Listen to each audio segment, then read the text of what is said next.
بعضو ملګرو ما سره رابطې وکړي او خفه ووایي چې موږ شړ شو او موږ ګډوډ شو، دا درسونه به کله شروع کړي. ما تاسو خپل غم راغست، زه خپل غم راغست. اصل کې دا زړه ژوندی پکار دی او دا زړه هله ژوندی چې کله یو سړی د الله د دین سره تعلق ساتي او تقریبا څه یو نیمه میاشت خواوشا کېږي چې درسونه نه وو د یوې بیمارۍ د لاسه چې الله سبحانه وتعالی هغه په تقدیر کې لیکلې وه، والحمدلله علی کل حال.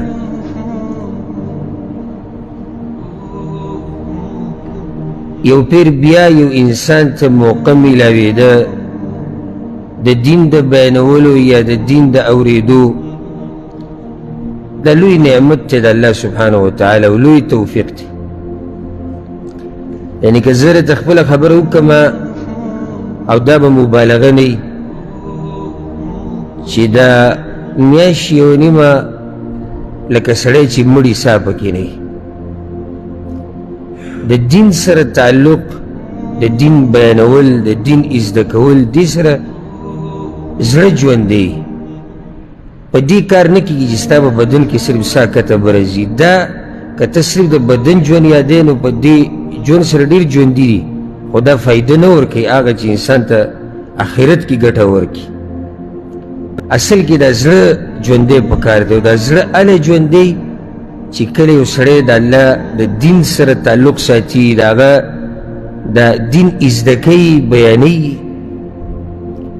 او سبحان الله تقدیر کې نه وګڼې څو څو پیرې ما منځ کې کوشش وکړو، بلکې اپریشن چې ما وکړو په نهمه ورځ زما اراده وه چې بیا به درس او بیان شروع کوو. بیا منځ کې ما ته تکلیف زیات شو، بیا چې هغه تکلیف الله ښه کو بیا مې اراده وه داسې یو 14-15 ورځې بعد چې درسونه شروع کوم، بیا چې به کېناستم د اپریشن هغه ځایونه به سوځېدو.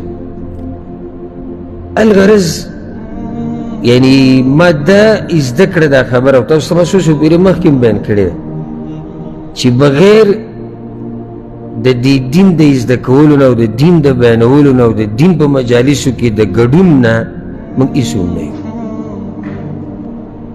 بعضو ملګرو ما سره رابطې وکړي او خفه ووایي چې موږ شړ شو او موږ ګډوډ شو او دا درسونه به کله شروع کړي. ما تاسو خپل غم راغست، زه خپل غم راغستی.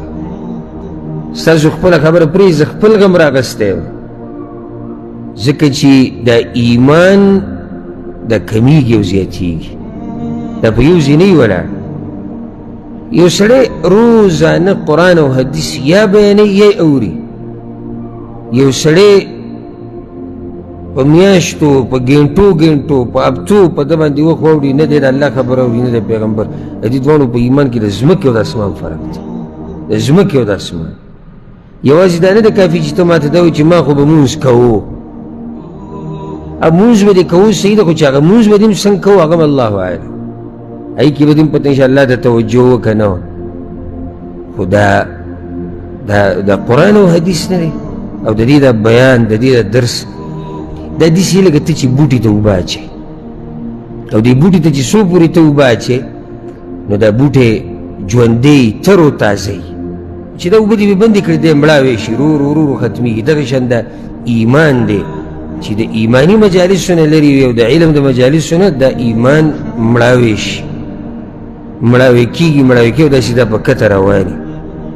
اوس که څوک دا دعوه کوي چې زما ایمان بغیر د دې نه ښه او زیاتېږي نو هغه به چېرته غټ بزرګ ولی الله زه د هغه خبره نه کوم، خو موږ کمزوري بندګان د الله دا محسوسه کړې ده چې کله هم د ایمان او د علم د مجالسو نه یو سړی لرې شي نو د هغه ایمان کمیږي. زما دا خبره به غلطه نه وي که نه صحیح ده؟